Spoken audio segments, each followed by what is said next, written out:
जय भीम, नमो बुद्धाय।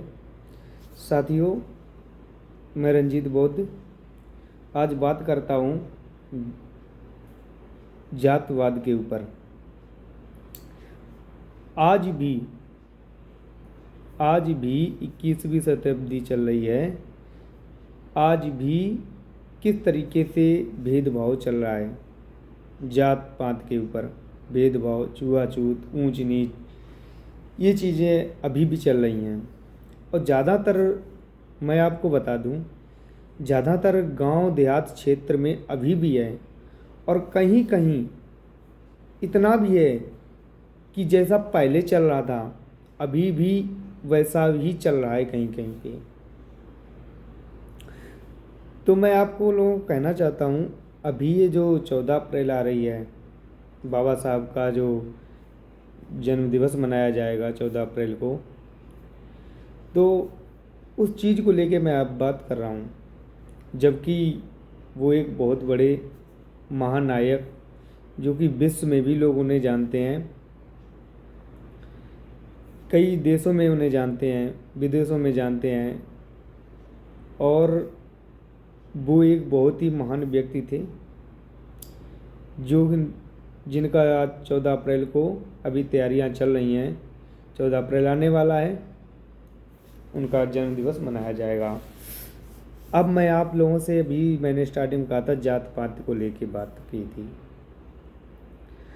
तो जिस तरीके से हमारे बहुजन समाज के लोग कावड़ को ढोते हैं, उनके त्योहारों को मनाते चले आ रहे, पता नहीं कौन सी मजबूरी समझ के मानते चले आ रहे या डर की वजह से मानते चले आ रहे, नहीं बता सकता हूँ। बहुत खुशियाँ मनाते हैं, बहुत उत्साहित होते हैं, हर तरह से बहुत अच्छी तरीके से मनाते हैं त्यौहार। कोई बात नहीं, बहुत अच्छी बात है, मनाते हो, कोई बात नहीं। और चाहे उसके लिए आपके पास पैसे ना हो, फिर भी आप कहीं से कर्जा लेके, उधार लेके, इधर उधर से पैसे की व्यवस्था करके वो त्यौहार आप ज़रूर मनाएंगे। और कहने में क्या होता है कि मैं भी हिंदू हूँ, अपने आप को हिंदू साबित करते हो, ठीक है, कोई बात नहीं, आप हिंदू भी बने रहो, कोई दिक्कत नहीं। लेकिन जब कभी इन पे कोई आपत्ति आती है, कोई मुसीबत आती है, तो सरकार भी गुहार यही लगाती है कि हिंदू धर्म खतरे में, सारे हिंदुओं एक हो जाओ। बोलते हैं सारे हिंदुओं एक हो जाओ। जब हिंदू धर्म खतरे में आता, तो प्रदेश का जो मुख्यमंत्री है वो तक आवाज़ लगा देता है, सारे हिंदुओं एक हो जाओ, सारे हिंदुओं एक हो जाओ, इस तरीके से। अब आप मुझे बताइए कि मैंने आपको मुख्यमंत्री चुना, आपको वोट दिया, एक कीमती वोट देके मैंने आपको चुना प्रधानमंत्री के रूप में, मुख्यमंत्री के रूप में, फिर आप मुझे बता रहे हो हिंदुओं सारे एक हो जाओ। ठीक है, कोई बात नहीं, हम एक हो जाएंगे, तुम पे आफत आ गई आज मुसलमानों से, हम एक हो जाएंगे। लेकिन जब हमें किसी सरकारी पढ़ाई में या किसी वजीफ़ा में तमाम ऐसी चीज़ें हैं जो हमें जाति देख के दी जाती हैं, उसके लिए जाति प्रमाण पत्र दिखाना पड़ता है हमें। सबसे पहले वो जाति प्रमाण पत्र दिखाना पड़ता है कि हम इस जाति के हैं। हिंदू ख़त्म, हिंदू वहाँ पे बिल्कुल ख़त्म, हिंदू नहीं हो तुम।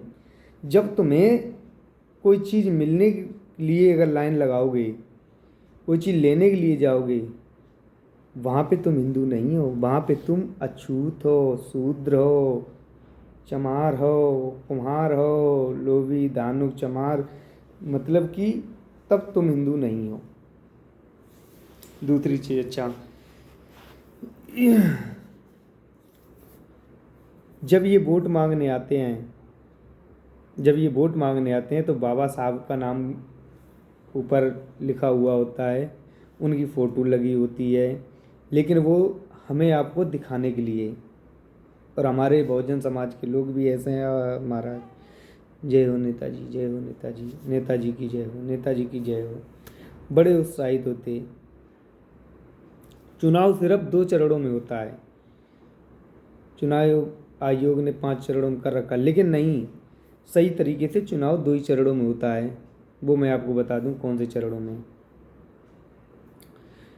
पहला चरण तो वो जो नेता आता पहले चरण को चुनता है। दूसरा चरण वो हुआ जाके जब नेता के चरण ढूंढने पड़ते हैं। बस 2 ही चरण में होता है। पहले तो नेता चरण ढूंढता है, उसके बाद जनता नेता के चरण ढूंढती है। 2 चरण में ही होता है बस। अच्छा, अब आ जाइए इधर बाबा साहब की जो चर्चा मैं कर रहा था वहाँ पे, जातवाद के लिए। अभी जब 14 अप्रैल आएगी, 14 अप्रैल को आप लोग बाबा साहब की प्रतिमा पे फूल चढ़ाएंगे, डीजे बजाएंगे, डांस करेंगे, सब कुछ करेंगे, ठीक। आपके आसपास में, आपके जो आसपास पड़ोस में जो ब्राह्मण, ठाकुर, बनिया, ये जो लोग रहते हैं, आप सही मायने में सोचिए, क्या वो लोग आपकी इस खुशी में शामिल होंगे या उन्हें ये खुशी अच्छी लगेगी? समझिए आप लोग। या आप आपके पंडाल में नहीं आ सकते हैं, नहीं आ सकते, क्या वो देख सकते हैं? नहीं देख सकते हैं। आप वहाँ भंडारा चलवा दिए, वो आ सकते खाने? नहीं आ सकते। आप कुछ भी करिए, उन्हें अच्छा नहीं लगेगा।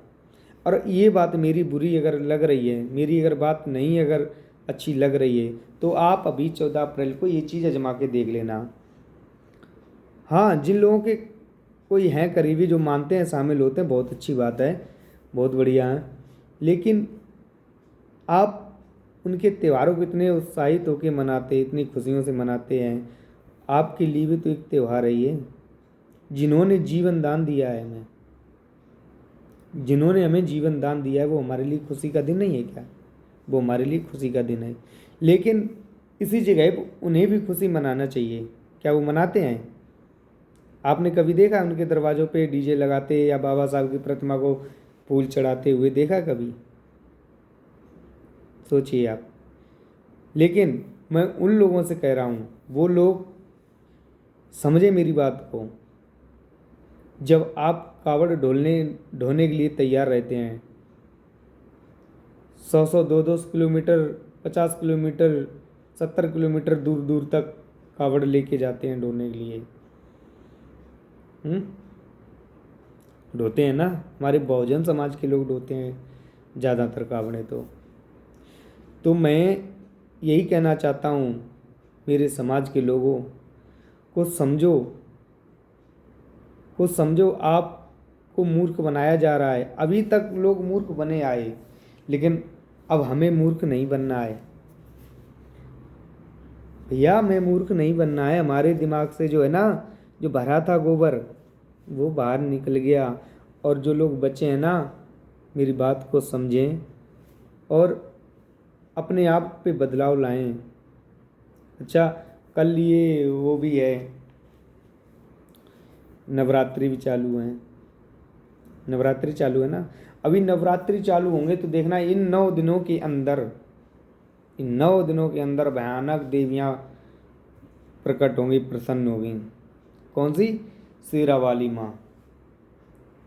शेरे वाली माँ होती हैं, शेरा वाली माँ, वो प्रकट होंगी। और कई बिचारी महिलाओं पे, कई लड़कियों पे वो सवार भी होंगी, खेलती हैं आके, वो खेलती हैं। अब आप ये देख लीजिए, जब शेरा वाली माँ किसी महिला के ऊपर सवार हो गई और वो खेलती, उस महिला को चिड़ियाघर में क्यों ना डाल के देखा जाए, जहाँ शेर रहते हैं, जहाँ शेर रहते हैं वहाँ चिड़ियाघर में डाल के देखा जाए।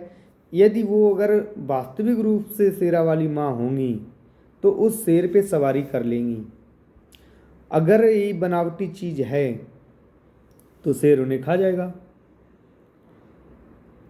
अंदाज़ा लगा सकते हैं, मैं नहीं कह रहा हूँ किसी को बेचारे को चिड़ियाघर में डाला जाए, लेकिन अपने आप से अगर ये चीज़ सोची जाए, क्या शेर छोड़ देगा या शेरा वाली माँ उस शेर को सवारी कर लेंगी?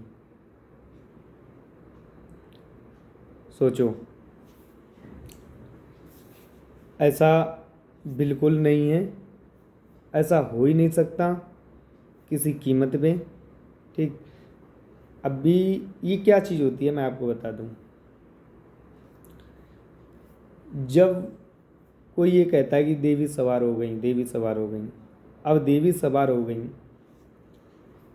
कभी आपने देखा होगा कहीं मंदिरों में कि कभी इसके ऊपर देवी आ गई, कभी उसके ऊपर देवी आ गई, कभी उसके ऊपर देवी आ गई।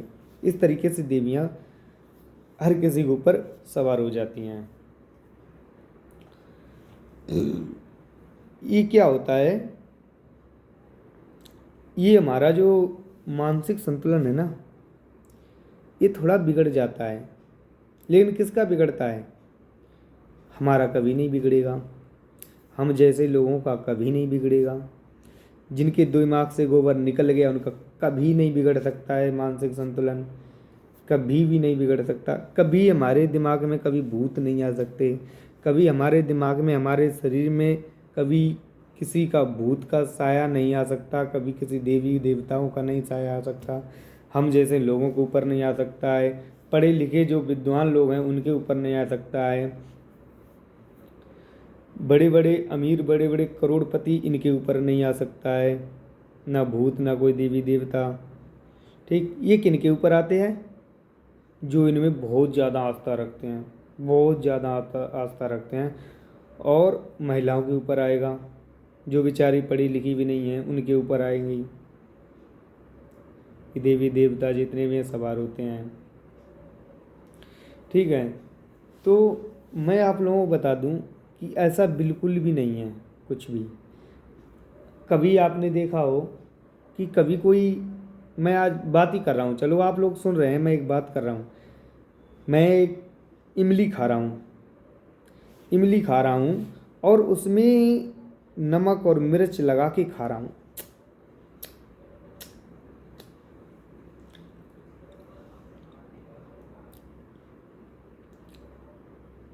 फिर मैंने कच्चे आम खाए, खट्टे खट्टे कच्चे आम, और नमक लगा के खा रहा हूँ। ऐसा अगर कभी कोई खाता है तो आपके मुंह में क्या होता है? पानी आता है, आता है कि नहीं?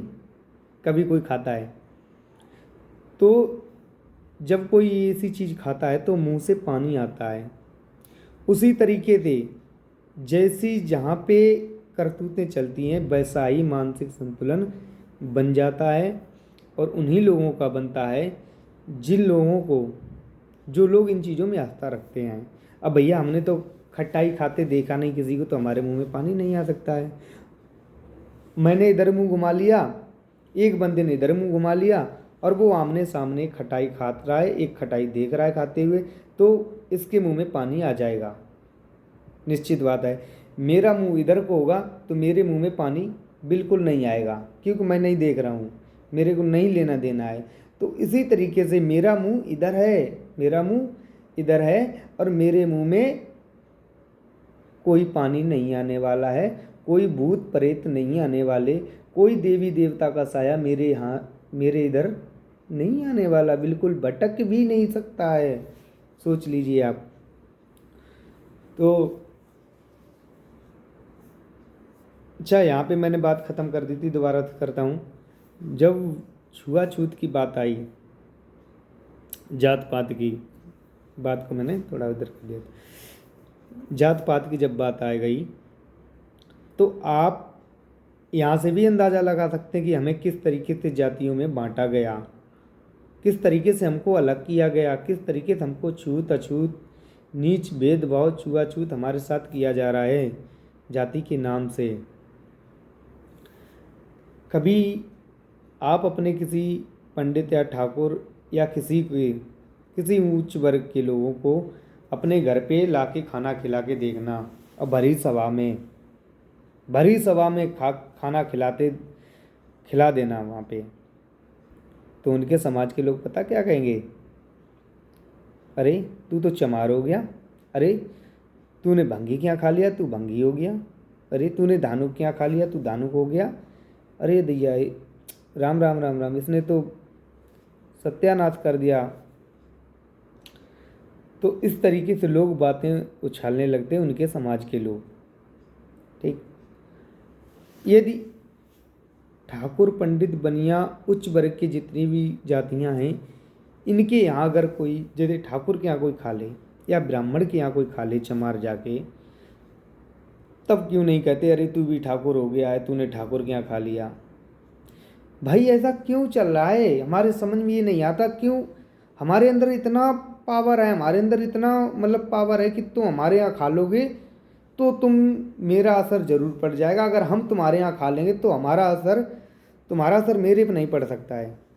ऐसा क्यों भाई, अगर तुमने मेरे यहाँ खा लिया तो तुम तो चमार हो गए बिल्कुल, अब मैं तुम्हारे यहाँ खा लूँ तो मैं पंडित क्यों नहीं हो सकता हूँ, मैं ठाकुर क्यों नहीं हो सकता हूँ, मैं बनिया क्यों नहीं हो सकता हूँ। लेकिन नहीं, हमारे गांव देहात क्षेत्र में अभी भी यही चीज़ें चल रही हैं और लोग इस चीज़ को ऐसे ढोते चले आ रहे हैं, ऐसे ढोते चले आ रहे हैं ताकि अपने बच्चों को भी आगे का ज्ञान नहीं दे रहे हैं और उनके बच्चे भी इन्हीं चीज़ों में फंसे चले आ रहे हैं। मेरी बात पे आप लोग सहमत हैं? आप लोग बताइए। तो इन चीज़ों को बिल्कुल दूर किया जाए। मैं तो कहता हूँ कि जितने भी युवा पीढ़ी जो तैयार हो रही है, नई युवा पीढ़ी है, नई जनरेशन जो है, इन लोगों को ये चीज़ समझना चाहिए और जो लोग समझ रहे हैं उन चीज़ों को अपने आने वाली पीढ़ी पे प्रकाश डालें, बेहतर होगा। ये ढोंगी पाखंडियों के चक्कर में ना पड़े, कोई भी किसी के चक्कर में ना पड़े, कोई मतलब नहीं है। 14 अप्रैल आ रही है, 14 अप्रैल को बाबा साहब भीमराव अंबेडकर का जन्म दिवस बहुत अच्छे धूमधाम से मनाएं और इतने ही नहीं, बहुत ही अच्छी, बहुत ही खुशियों से मनाएं, क्योंकि हमारे आपके लिए सबसे बड़ा खुशी का दिन इससे बड़ा और कोई हो नहीं सकता है। जिन्होंने हमें जीवन दान दे दिया है, इससे बड़ा हमारे लिए कोई दिन नहीं हो सकता है और ना ही हम इनका कभी कर्ज चुका पाएंगे पूरे जीवन भर, कभी भी नहीं। तो बाबा साहब भीमराव अंबेडकर का जन्म दिवस बहुत अच्छी धूमधाम से मनाएं। ठीक है साथियों, तो आज के लिए इतना ही। जय भीम, नमो बुद्धाय। मिलते हैं फिर अगली वीडियो पे।